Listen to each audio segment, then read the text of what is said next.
Bismillahirrahmanirrahim. Kita sampai di surat An-Nahl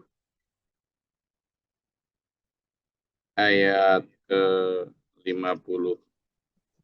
A'udzubillahi minasyaitonirrajim. Bismillahirrahmanirrahim. Wa qala Allahu la tattakhidu ilahaini itsnaini. Innama huwa ilahu wahidun fa iyaya farhabun. Kita bicara toleransi ya. Kita bicara tentang tasammuh. Artinya membiarkan orang lain untuk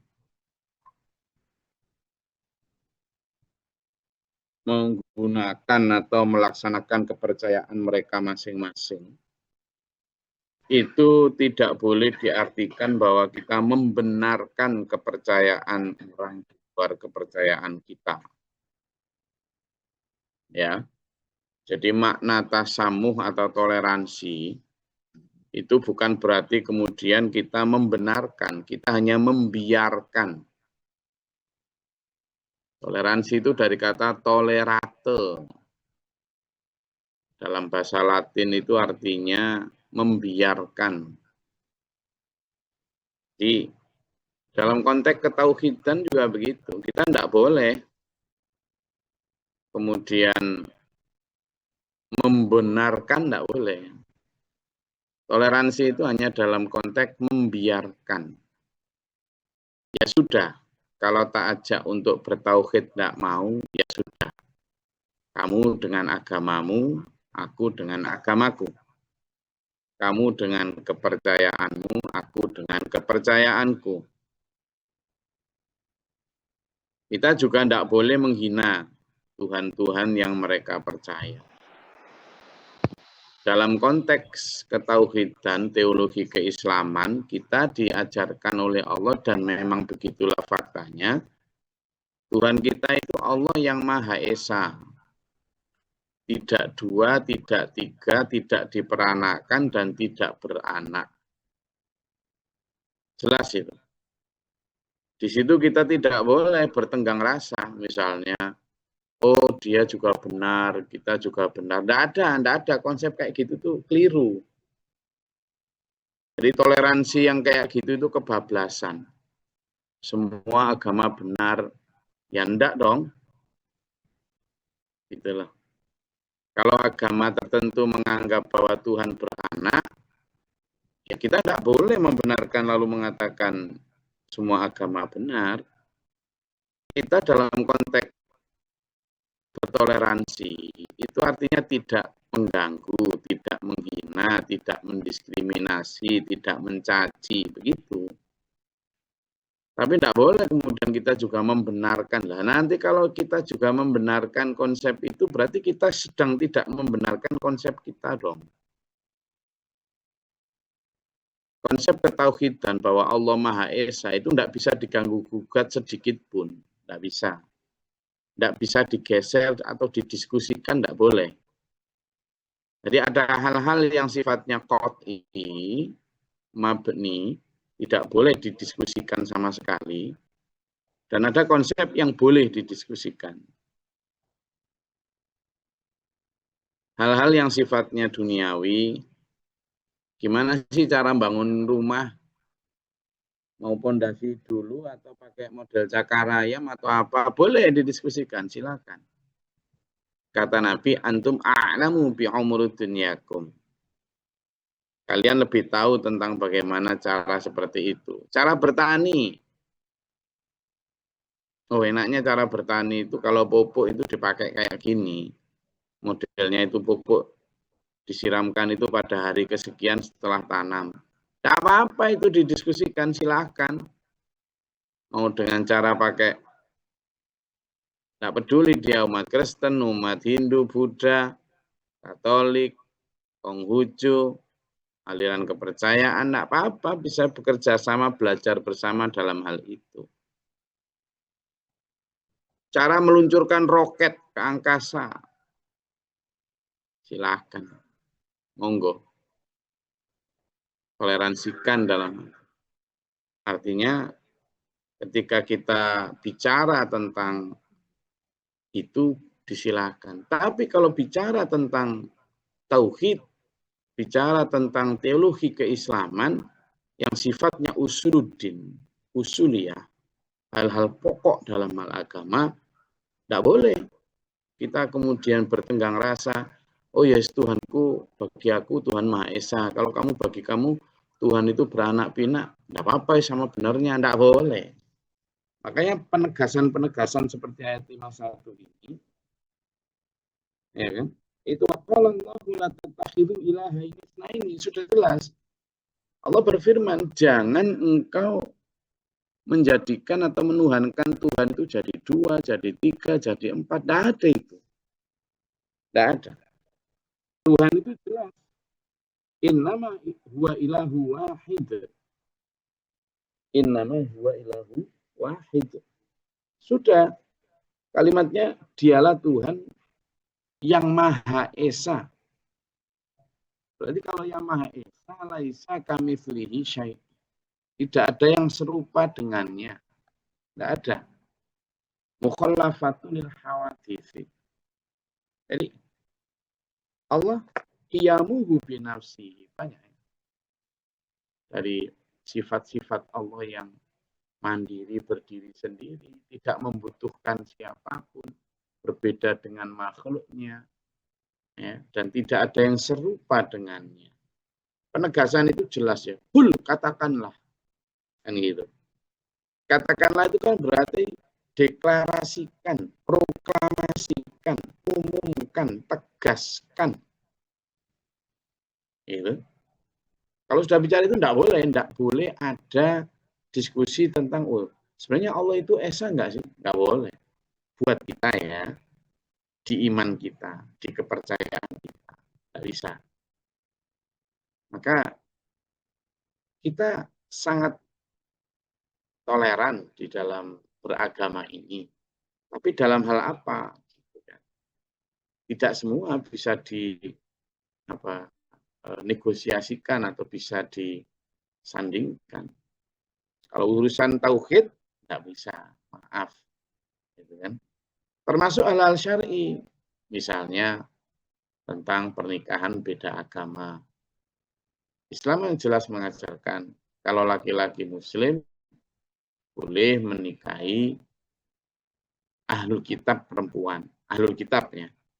Dalam terminologi Islam, ahlul kitab itu adalah Yahudi dan Nasrani. Boleh.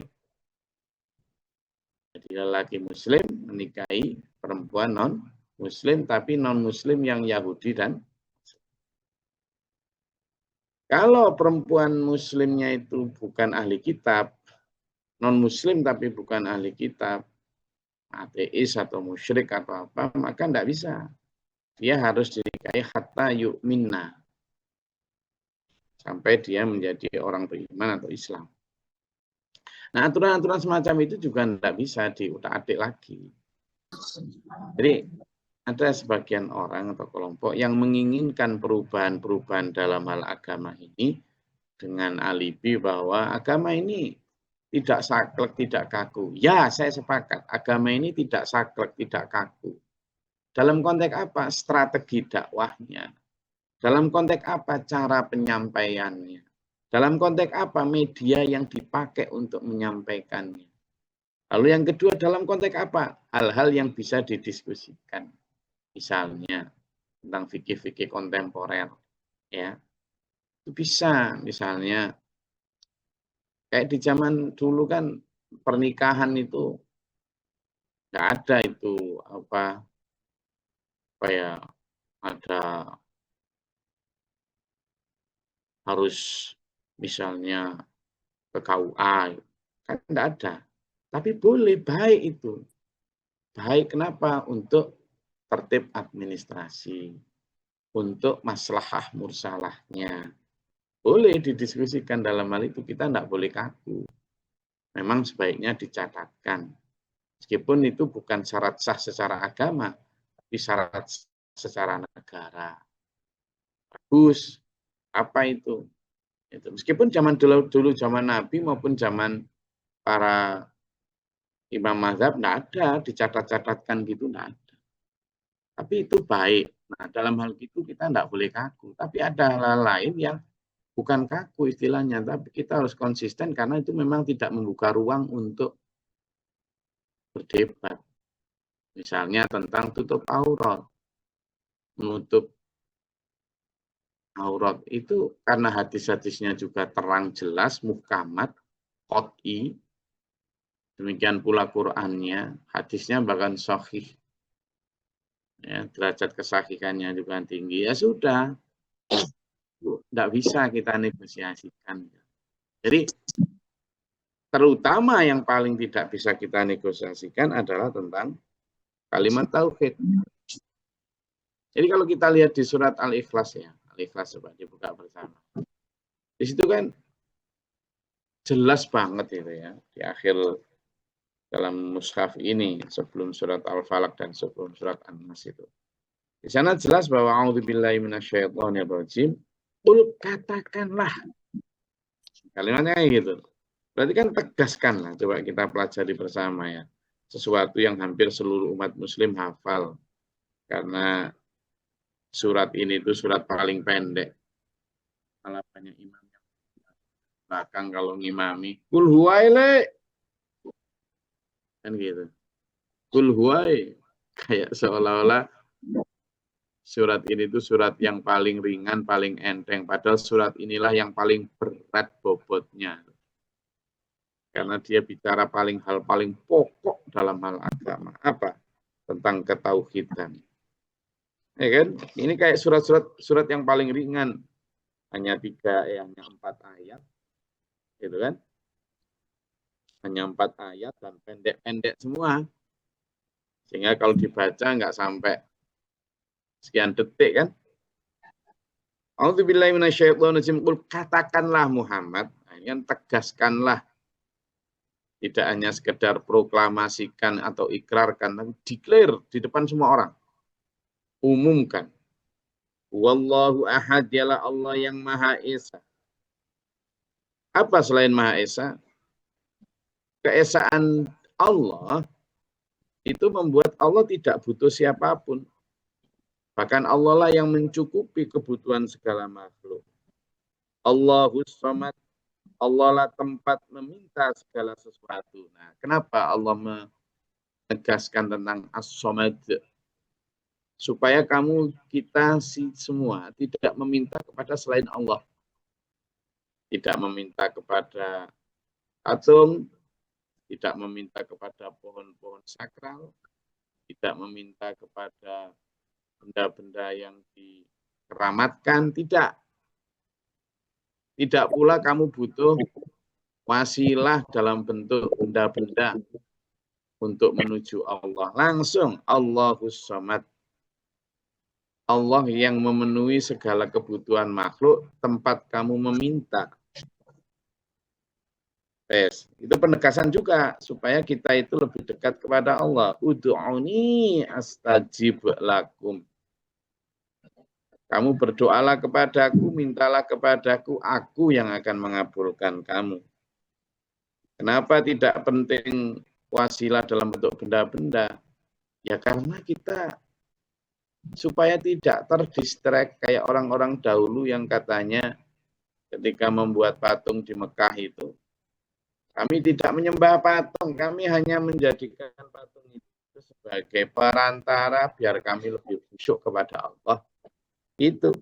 Nah ternyata ujung-ujungnya hasilnya malah nggak karu-karuan. Allah tahu itu, maka sudah diwanti-wanti sejak awal, nggak usah gitu-gitu. Nggak usah. Kalau kamu begitu nanti kamu kayak terbawa arus kayak dulu. Malah kemudian memprioritaskan patungnya daripada Allahnya. Yang ketiga, lam yalid wa lam yulad, dia tidak beranak, artinya dia tidak melahirkan, juga tidak punya anak, tapi juga tidak diperanakkan, artinya Allah juga tidak dilahirkan oleh sesuatu, enggak. Kan dalam Asmaul Husna, wal awal wal akhir, dialah yang permulaan dan dialah yang akhir, enggak ada permulaan selain permulaan Allah. Walam yakullahu kufuwan ahad. Dan yang keempat, tidak ada satupun yang sekufu. Kufu itu sepadan, setara, tidak ada. walam yakul lahu, dan tidak adalah baginya kufuan, kesetaraan ahadun satu pun. Tidak ada. Tidak ada Tuhan yang setara dengan Dia Allah. Nah, ini kan konsepnya sangat berbeda dengan beberapa agama lain yang seolah-olah Tuhan itu berbagi peran, berbagi kuasa dengan Tuhan-Tuhan lain. Ya kan? Oh, sang Tuhan ayah berbagi peran dengan Tuhan anak misalnya. Dalam konsep Islam tidak ada begitu. Satu-satunya Tuhan yang Maha Esa ya Allah, yang Maha Kuasa, Maha Memberi, Maha Mencukupi, dan berkuasa atas segala sesuatu.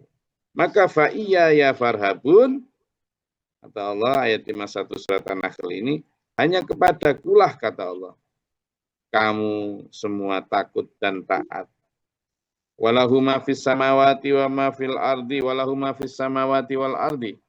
Dan milik Allah lah apa yang ada di langit dan di bumi. Walahuddinu wasibah, dan hanya kepada Allah lah pantasnya ketaatan itu selama-lamanya. Jangan taat kepada hal lain, jangan, hanya kepada Allah. Nah, kayak gini tuh ya. Hanya milik Allah lah apa yang ada di langit dan di bumi. Kita ini diajak oleh Allah untuk meluaskan pandangan supaya enggak melihat selain Allah sebagai pemilik jagat raya ini. Ini kita mulai mengkafling-kafling negara, kafling-kafling pulau, bahkan udara juga sudah mulai dikafling-kafling, angkasa luar juga mulai dikafling-kafling. Lu kita ini lu siapa gitu loh. Wong datang kemudian kok kemudian ngaku ini ngaku itu, gitu kan? Siapa? Afa ghairallahi tattaqun?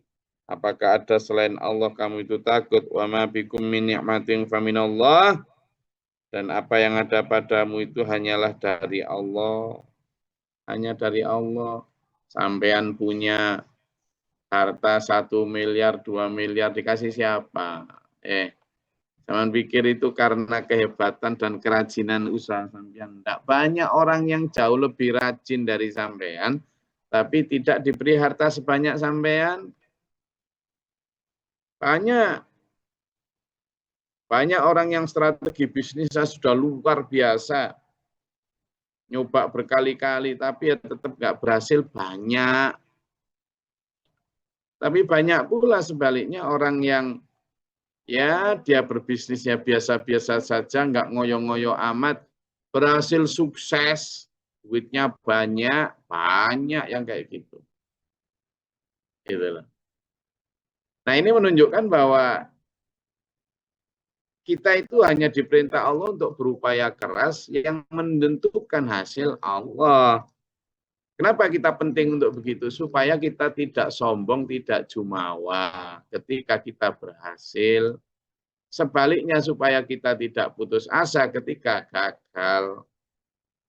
Karena apa? Semua nikmat itu wa ma bikum min ni'matin faminallah. Dan apa saja yang ada padamu itu nikmat dari Allah. Dari Allah, bukan dari sampean. Sekarang logika mudahnya gini. Sampean pinter strategi bisnis. Sampean cerdas dalam meniti karir. Loh, untuk melaksanakan sampean riwa-riwi ke sana jualan atau kemudian negosiasi dengan customer maupun supplier, sampean butuh lidah untuk bicara toh. Lah kalau lidah sampean dikasih kanker mulut mau apa coba? Untuk ngetik di keyboard laptop untuk menawarkan barang baik secara online maupun bangun toko, maku ini nunjuk itu, sama lah butuh tangan dan kaki toh. Atau bahkan untuk berpikir secara logis, rasional dan strategis, sama butuh otak toh. Lah kalau otaknya dikasih kanker otak mau apa? Mau bicara strategi bisnis, ya, lawang bisa jalan dengan nggak sempoyongan aja udah untung. Ya, gitu loh. Jadi urutannya semua tetap dari Allah. Supaya apa? Kita kalau berpikir seperti itu nggak lupa daratan. Kenapa? Kebanyakan manusia gini. Idza massakumud dzurru fa ilaihi taj'arun. Ketika kalian itu ditimpa bencana, biasanya kalian kemudian memohon kepada Allah, dekat sama Allah kalau ada kesulitan, kalau lagi bangkrut. Terus kula niki kok terus pundi, gimana yo opo kaifa kengken kumaha, ya kan? Kok agak menurun gini bisnis saya, satunya kok bangkrut gini. Wah, maaf Gus, dulu kalau seandainya ini. Nyaman kepada Allah juga gitu, ya Allah, gini pada saat durru, masakumud durru. Tsumma idza kasyafad durru ankum, tapi begitu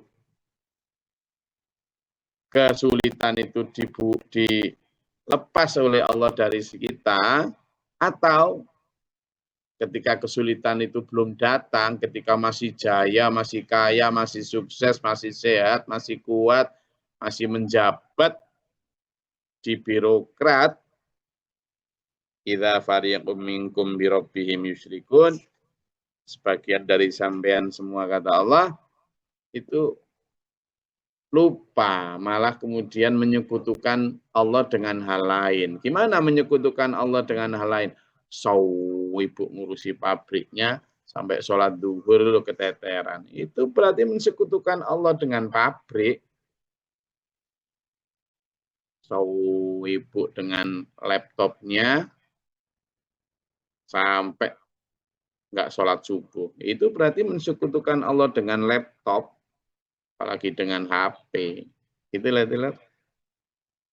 Liyakfuru bima atainahum. Kemudian juga dia ingkar, lupa dengan nikmat yang kami berikan kepada mereka. Maka kata Allah, fatamatta'u, bersenang-senanglah kamu, fasaufa ta'lamun. Coba aja lihat nanti. Kelak mereka akan tahu. Nah, kalau sudah Allah berfirman begitu kan bahaya dulu. Kayak dia, awas kamu ya. Nah, kalau yang ngawas-ngawas cuma Gus Glory gitu nggak apa-apa. Saya tidak berkuasa apa-apa. Tapi kalau yang ngawas-ngawas itu Gusti Allah. Bukan hanya Gus Glory, Gusti Allah. Wah, ini repot.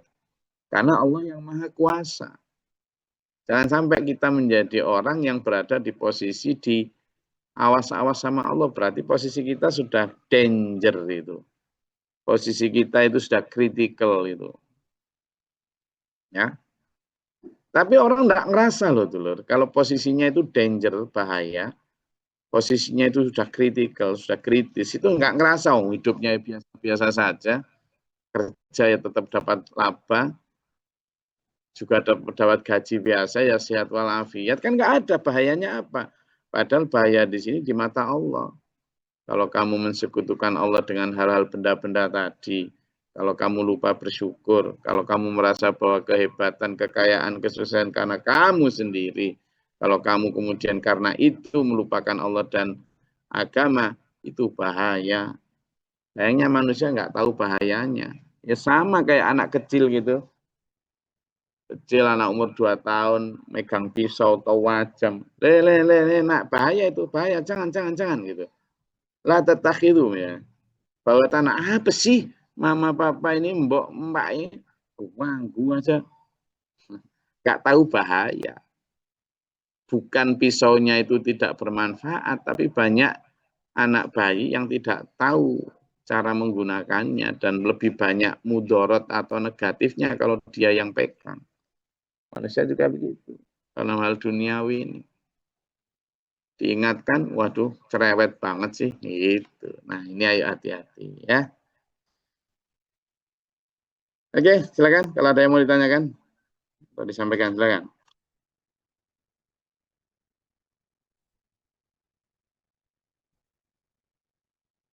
Silakan. Ada yang mau disampaikan?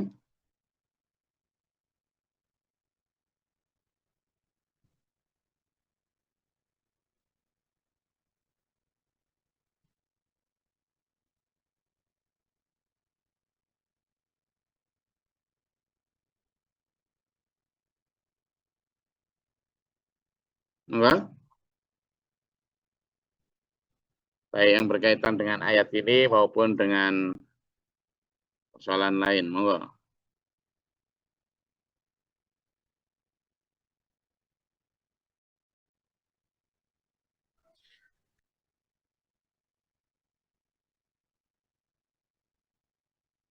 Oke, kalau tidak ada, saya rasa cukup kajian kita pada pagi hari ini. Tetap semangat. Saya tetap pengen entah kapan gitu ya, kita ketemu darat, lalu tak outbound sampean. Outbound kita. Outbound tentang kebersamaan, outbound tentang ya kayak gathering gitu. Nanti tapi pelajaran-pelajaran agama itu disampaikan lewat permainan-permainan yang filosofis, yang ada maknanya, tapi kita berbahagia bersama. Itu kadang wallah alam entah itu mungkin kapan gitu. Terutama nanti kan gabung sama dari yang tua-tua sampai yang muda-muda itu. Gitu ngaji bareng, entah di gunung atau dekat pantai gitu, biar fresh gitu. Biar yang kemarin pengen umur muda terus itu loh, biar dawet enom. Biar yang jenggotnya sudah putih-putih itu bisa menghitam. Ya kan?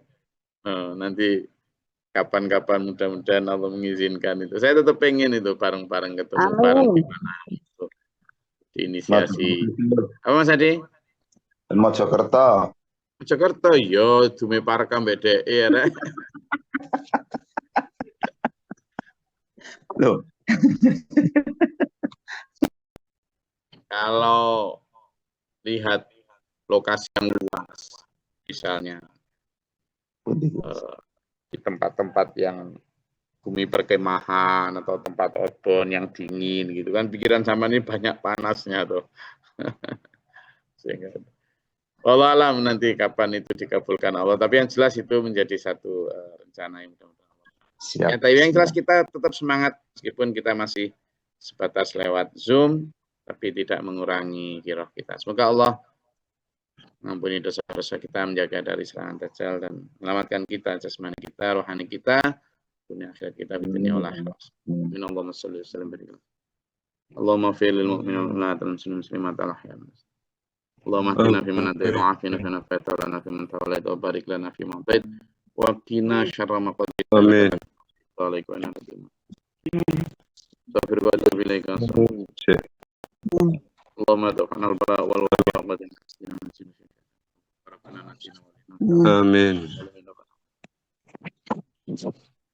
Rabbana mana faktubna ma syahidin rabbana la tuzigh qulubana ba'da idh hadaytana wa hab lana min ladunka rahmah innaka antal wahhab rabbana wa arhamna ma la taqata lana bihi wa nafsana warhamna anta maulana fansurna al qawmil kafirin anta maulana fansurna al munafiqin anta maulana fansurna al musyrikin anta maulana fansurna al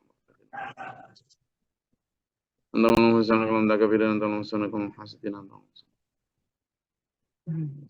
Rabbi a'udzu bika min hamazati syaitan wa a'udzu bika rabbi yahdzurun rabbi shrah li sadri wa yassir li amri Rabbana ja'alna muslimin laka wa min dhurriyyatina ummatan muslimatan laka wa arina Allah ta'ala na baba rahmatika Allahumma anzil 'alaina rahmatan bi'adatil qadril amtar wa bi'adatil warahil ajar Allahumma afriq lana sabra wa sabbit imanana fansurna al kafirin Allahumma fatir as-samawati wal ardi 'alimil ghaibi wasyahadati rabbal kulli asyhadu an la ilaha illa anta أعوذ بالله من شر البلاء والبدر الشقاء القضاء شماتة الأعداء اللهم إنك الهدى والتقوى آمين. هب لنا من أزواجنا وذرياتنا قرة أعين واجعلنا للمتقين إماما.